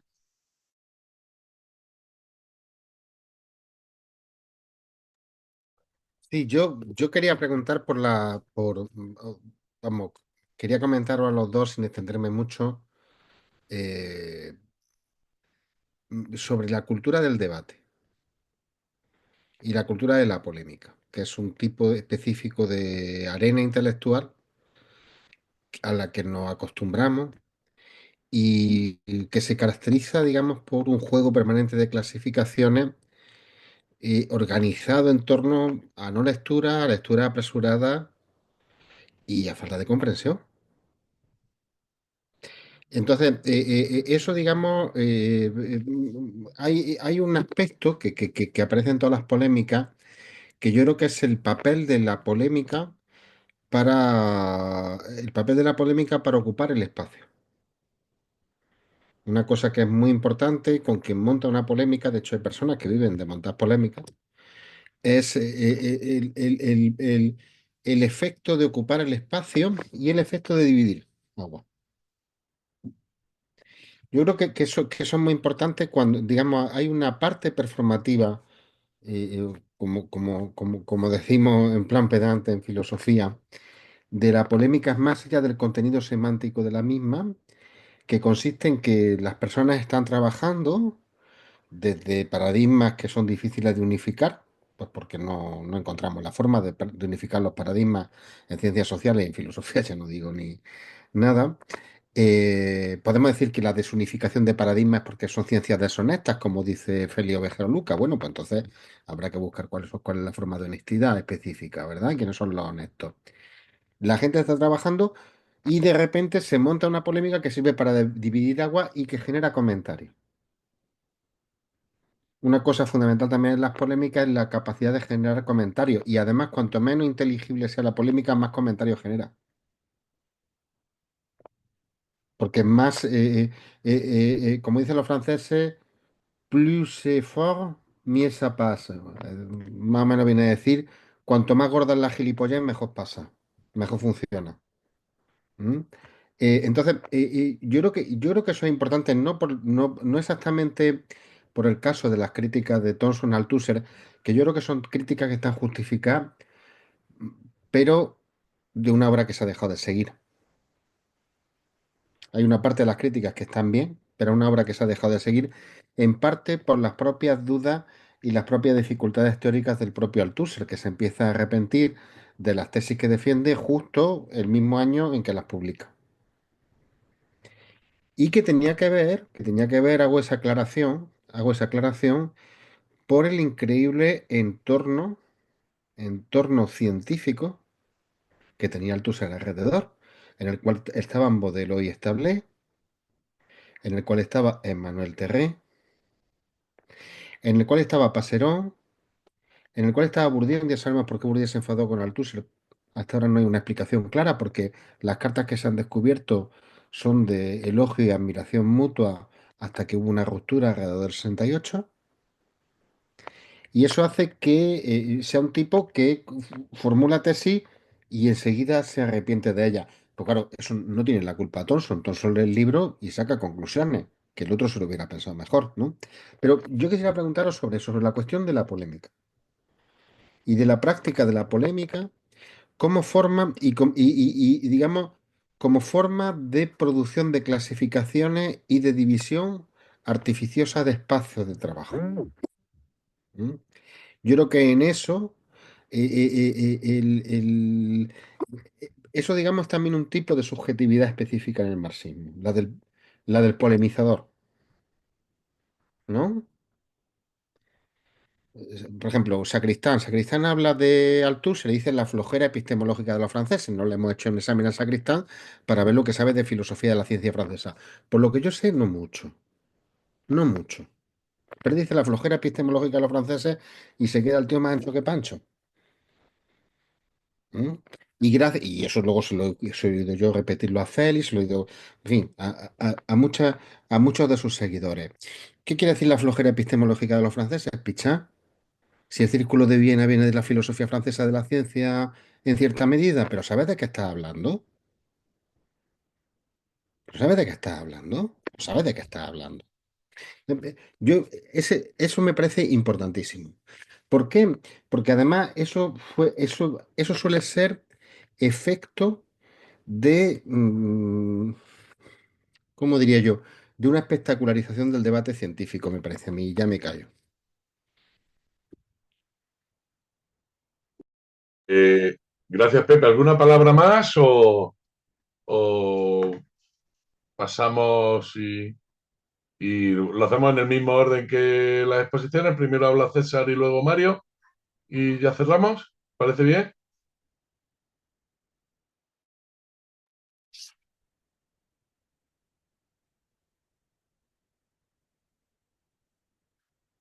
Dale, César. Sí, vale.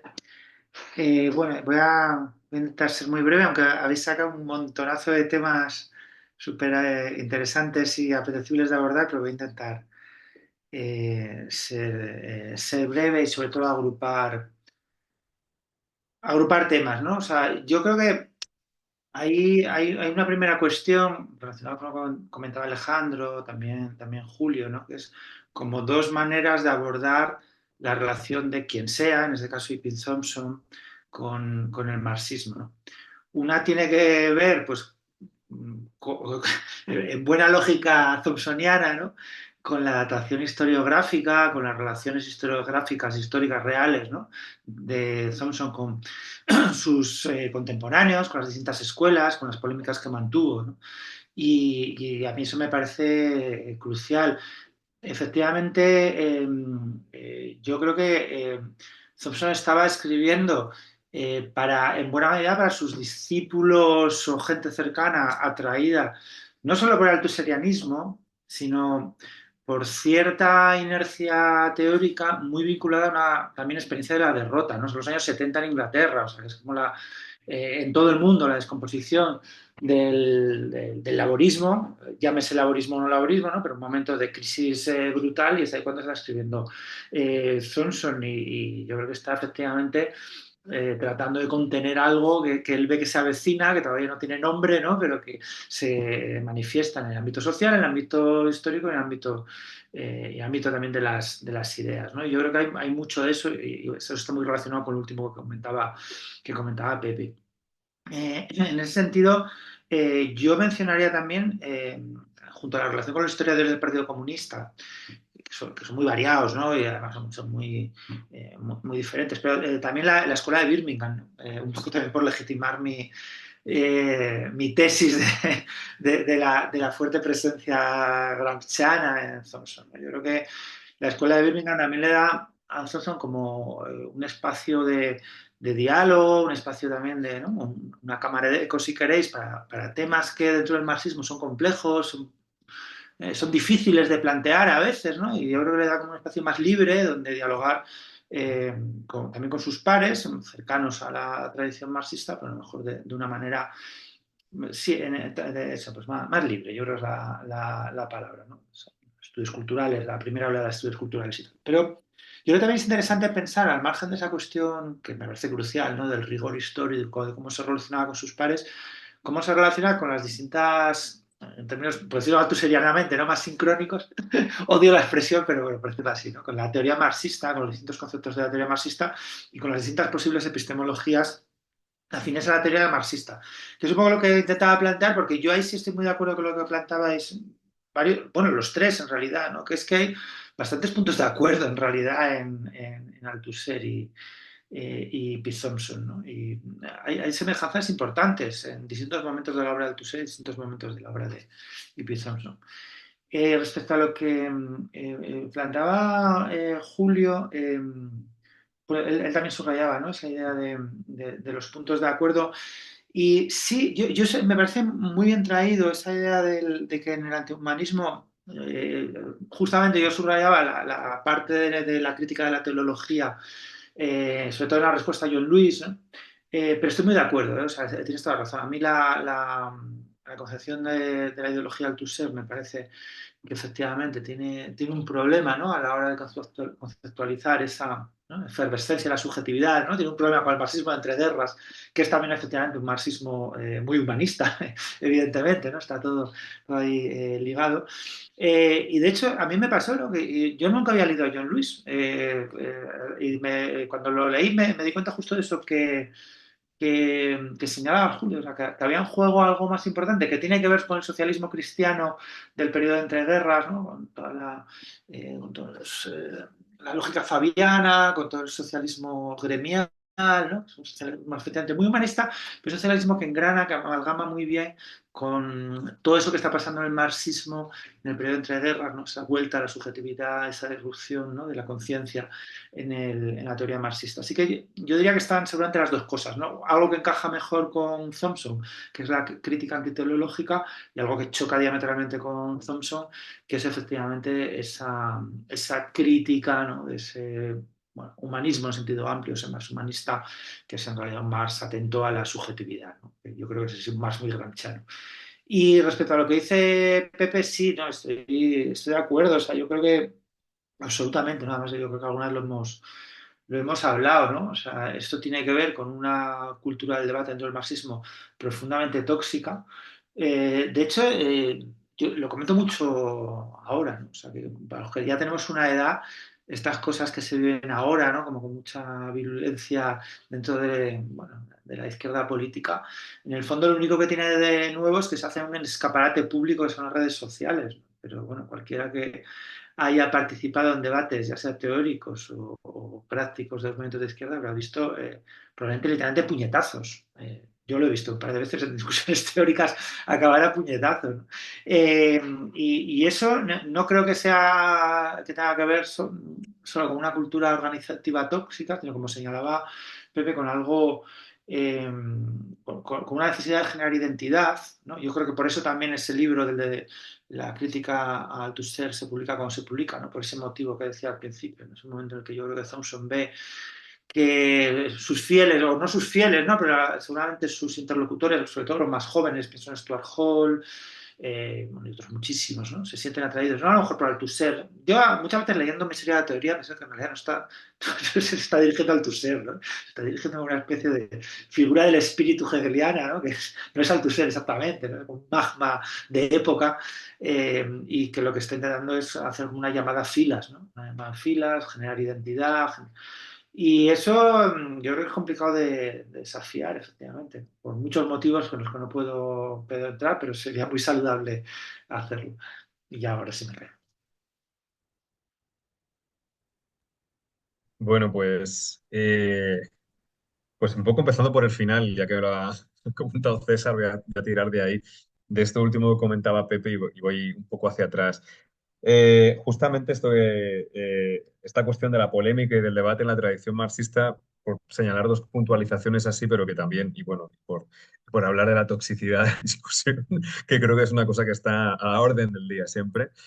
Pero es verdad que, a ver, en el ámbito y en el contexto del marxismo, las discusiones intelectuales, bueno, en el contexto del marxismo occidental eran verdaderamente de una impotencia inmensa. Si tenemos en cuenta cómo funcionaban los partidos de post-tercera internacional en aquella época, los intelectuales podían desgañitarse, pero la línea política del partido iba a modificarse 3 milímetros a la izquierda o 3 milímetros a la derecha. Quiero decir que yo creo que también hay un escenario en las discusiones de la época como de cierta impotencia política. Pero por otro lado, me parece que además el enroque, digamos, en el ámbito, en el momento del marxismo occidental, en esferas públicas nacionales, donde las traducciones y los vínculos entre un país y otro son frágiles, me parece que dan lugar a multitud de equívocos. No sé, yo, por ejemplo, estamos hablando aquí de Thompson, pero vamos a hablar de Althusser. Me acuerdo cuando leyendo Leer el Capital, hay la tradición, digamos, de la Volpeana, de Pietranera, de Coletti, que tienen un tipo de reflexión que se parece en buena medida al Althusser en muchos aspectos. Utilizan el método hipotético deductivo, tienen algunas otras influencias, pero en su lectura incluso del texto de 1857 de Althusser, que es como el discurso del método althuseriano, están totalmente de acuerdo, ¿no? Y en el Leer el Capital le dedica como 3 líneas, ¿no? O sea, es como que las discusiones políticas Las discusiones teóricas no tienen, es como que siempre se lucha contra un fantasma o siempre se lucha contra una especie de muñeco de paja. Y yo creo que también hay una visión clásica en el marxismo de que las polémicas y las discusiones sirven para, como decía César, generar identidad y, por supuesto, generar una ortodoxia. Es decir, porque esta es la cuestión que está en juego de fondo. Cómo se construyen formas de ortodoxia a través de polémicas donde la fractura y la división son esenciales para delimitar campos. Y de hecho, hay discusiones que solo sirven para delimitar campos, son aburridísimas. Te pueden mandar 25 páginas de debate y todo sirve para delimitar un campo en qué me diferencio yo de ti, tú de mí, etcétera. Es una gilipollez inmensa desde mi punto de vista y una pérdida de tiempo. Pero no hay algo, no hay chicha, ¿no? Pero lo que hay como efecto de la polémica es esa división, que yo creo que es, y esa adhesión a un tipo de ortodoxia, a un tipo de lectura que en el campo del marxismo yo creo que es fundamental, porque se cruza el ámbito teórico y el político y el ideológico, ¿no? De manera como muy sustantiva. Sobre, creo que se puede debatir bien y se puede debatir sin llegar a pegarse puñetazos, como decía César, después de una trifulca teórica. Me ha venido a la mente un debate estructuralista y la gente pegándose allí collejas. Pero es verdad bueno, que sería mucho más sano poder debatir, incluso con enormes desacuerdos y profundos desacuerdos, sin llegar, ¿no? A esa beligerancia. Pero bueno, en fin. Quería señalar una cuestión que me ha gustado, vamos, todo lo que señalaba también Julio, que me ha parecido súper interesante. También tenía mucho acuerdo con él. Además, bueno, tenemos conversaciones de hace muchísimos años sobre estos temas. Y de hecho, bueno, y quería, además, ahora que tengo la palabra, quería felicitarte por tu introducción a la miseria de la teoría, que me ha gustado muchísimo, Julio. Y Gracias. de nada. Y ya ves. En fin, por entrar en la discusión un poco que tú planteabas y que creo que es interesante, vamos, tal y como tú planteas en tu texto, en tu introducción al final, ¿no? La discusión, digamos, las entrevistas con Fernanda Navarro últimas y otros textos, hay una ambivalencia siempre en Althusser a no caer en ese humanismo y por lo tanto no utilizar el lenguaje de la praxis, no utilizar el lenguaje, sí el de la lucha de clases, constantemente y cada vez más en un montón de textos, a partir de los 70 incluso hasta ese momento. Eh, y de alguna manera lo que no hay es esa visión, digamos, más voluntarista que yo creo que está en Thompson y en otros, vamos, sobre todo en Thompson, que es más fuerte, más. En el caso de Althusser, y yo creo que aquí hay si pensamos un poco en la construcción de la teoría de la interpelación de Althusser y en la teoría de la ideología de Althusser, que a mí me resulta muy interesante siempre que la acompañemos de unas dinámicas de agencia que hay que ponerle a esa teoría también, ¿no? Para establecer la lucha de clases. De hecho, si recordáis, cuando él saca el texto, luego saca una adenda muy rápidamente diciendo, bueno, que la lucha de clases aquí es fundamental, ¿no? O sea, como intentando limitar los efectos que puede tener una visión excesivamente de la reproducción social, introduciendo la lucha de clases como un elemento nuclear, ¿no? de su teoría de los aparatos ideológicos del Estado. ¿Cuál es el problema? Bueno, pues que hay una formación, digamos, en esa subjetividad. Yo creo que hay una ambivalencia, que es una ambivalencia entre dos autores que influyen bastante al Althusser. En un momento dado yo creo que hay una cierta ambivalencia con Jacques Lacan y su teoría del imaginario, pero por otro lado hay una formación espinocista importante. Y yo creo que no hay una decisión final, no hay una especie de momento de no decisión entre que se podía haber optado por una visión, aunque yo creo que la visión que da el texto de Fernanda Navarro, donde un sujeto tiene capacidad de maniobra, que por otro lado es un poco burtisiana, ¿no? También, o sea, dándonos cuenta de las presiones sociales y las situaciones en las que nos encontramos, tenemos un cierto margen de maniobra. Y en el caso de Thompson, que es un autor mucho más épico a ese nivel, pues eso, como tú decías, pues no cuadra. Y yo creo que es verdad que hay como una dificultad de encuadro que yo creo que es donde mejor se complementan ambos autores al mismo tiempo, ¿no? Pero bueno, hay una redefinición de la subjetividad, yo creo, en el teaser, pero no llega a ser o no llega a tener el peso que, por ejemplo, podría haber tenido a través de una lectura del deseo, por ejemplo. Tenía las herramientas para hacerlo, pero no, eso no se hizo. En Spinoza, pienso, ¿no? Por ejemplo. Y respecto a la teoría también justamente de las instancias, yo creo que lo que pasa es que, a ver, sí que hay esa visión, como tú la señalas, se va a mantener sobre la reproducción en otros textos, pero yo creo que ahí hay me parece que Thompson carga demasiado las tintas en esa disgregación del objeto histórico de la materia histórica. Me parece que carga mucho las tintas ahí precisamente para no reificar epistémicamente la historia, ¿no? Y decir, bueno, este marco de conocimiento, si realmente es un marco de conocimiento, puede estar bien la teoría del modo de producción, pero en la medida en que ontologiza digamos, todas estas instancias o sea, disgrega el pasado, disgrega las situaciones y eso pues es una aberración. O sea, a Thompson pues eso no le interesó nada y además la crítica del modelo de superestructura pues es uno de los centros. Igual que la crítica del concepto de clase en sí, clase para sí, que la maneja de otra manera y la lleva a culmen en su texto demostrando lo que es la formación y la codeterminación, digamos, de la clase, cómo la clase se hizo a sí misma mientras la hacían al mismo tiempo. Pero a mí me parece que vamos, yo personalmente no cargo las tintas tanto en Althusser en esa visión porque no me parece que tienda a disgregar el tiempo histórico.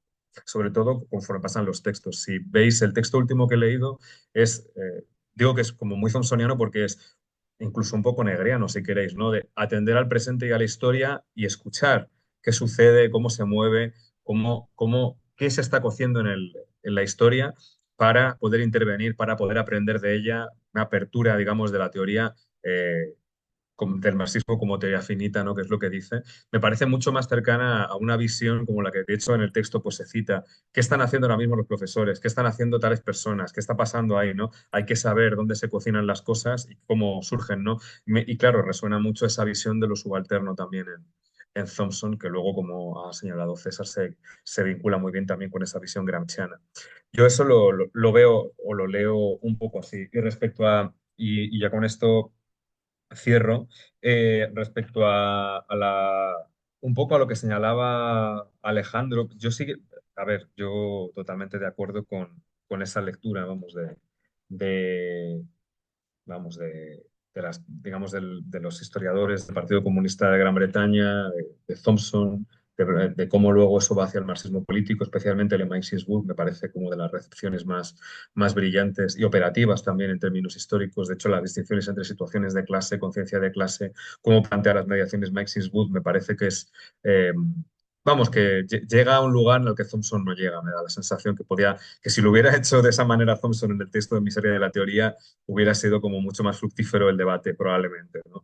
Yo eso lo veo claro y también, bueno, hay una cuestión, yo creo que también ahí es importante, no sé, con el tema estaba apuntando aquí con el tema pues que comentabas del humanismo y demás. Yo creo que son vías, son frentes distintos frente al estalinismo de la época y frente a los gobiernos post-estalinistas, ¿no? Hablando también un poco de Sánchez Vázquez, que tiene textos brillantes, vamos, es un autor que me gusta mucho, o sea, es un autor que me parece muy, muy potente. ¿No?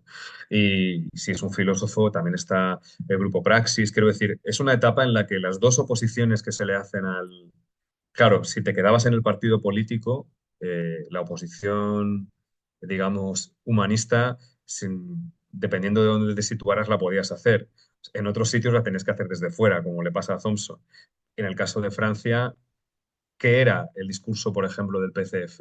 Un ayornamiento con Roger Gagaudy a través del el propio humanismo. Entonces, ¿qué tiene que hacer Althusser? Reivindicar las esencias del leninismo para intentar oponerse a eso, ¿no? Quiero decir que hay unas dimensiones contextuales respecto a la valencia del humanismo en un contexto social y en un momento y en un país concreto y otro que son diversos y que tienen que ver con tradiciones distintas, no solo tradiciones culturales, sino tradiciones de partido, ¿no? De cuál es el discurso que se juega en los partidos. Pero bueno, también está la cuestión esta que planteabas de bueno, que el altuserianismo pues estaba teniendo un grado de difusión, se plantean una gran diversidad de críticas, sobre todo al cientificismo inicial en esa época, que están bien muchas de ellas porque lo atemperan muchísimo. Y bueno, yo eso lo veo bastante bien, pero respecto al tema del marxismo político me parece muy, muy interesante. Y una variable libre, si queréis, de todo esto, que a mí me resulta muy curiosa y que cuando he releído La miseria de la teoría, parte de ella, cuando recupera esos textos últimos, ¿no? Y dice, bueno, este es el proyecto de los 40, vamos, eso no es el proyecto de los 40 ni de broma, eso lo dice Thompson, pero difícilmente puede ser el proyecto de 1840 de Marx, los textos etnológicos, eso no es. Pero es muy interesante que lo recupere porque en esa época hay una tendencia, digamos, de una Yeskaya, también luego incluso C.L.R. James, luego últimamente ahora Kevin Anderson, que justamente vienen de una lectura también del humanismo, pero que parte del trotskismo, aunque ya funciona de otra manera, pero es muy interesante porque justamente yo creo que Thompson huele muy bien donde hay un momento de disrupción y huele muy bien que Marx no deja de pensar hasta el final de su vida. Y hoy en día es verdad que está habiendo estudios y cada vez más sobre esta fase última, ¿no? de Marx. A mí me parece muy interesante y no lo recordaba cuando me he metido a leer a Thompson. Y ahí, por ejemplo, Perry Anderson no es justo para mí su texto con Thompson. Pues muchas gracias a todos. Esto han sido las jornadas thompsonianas. 9 mesas, 18 intervinientes, empezando el 4 de septiembre con Diego, que es otro de los organizadores, que no puede estar aquí por su niño, está enfermito, a Alejandro, el padre de la criatura, y yo que he ayudado a coorganizar aquí en España. Y muchas gracias a todos. Y no sé si Alejandro, como padre primero de la criatura, quiere decir unas palabras de despedida o no. Pues bueno, yo no sé quién es el padre, quién es la madre de tú y yo, y de hecho sería una relación poliamorosa porque está también nuestro querido Diego, ¿no? Que acaba de ser papá. Entonces, bueno, pero gracias a ustedes dos por montar esto y ha sido un gusto y a todos los que habéis participado, la verdad que un gustazo oíros en este 100 aniversario del nacimiento de Thompson. Y bueno, intentaremos que todos estos materiales tengan más salida porque creo que dan mucho que, como hemos visto, creo que dan bastante que hablar y demuestran la actualidad de la agenda radical de Thompson, ¿no? Muchas gracias, un abrazo del otro lado del océano y espero veros pronto.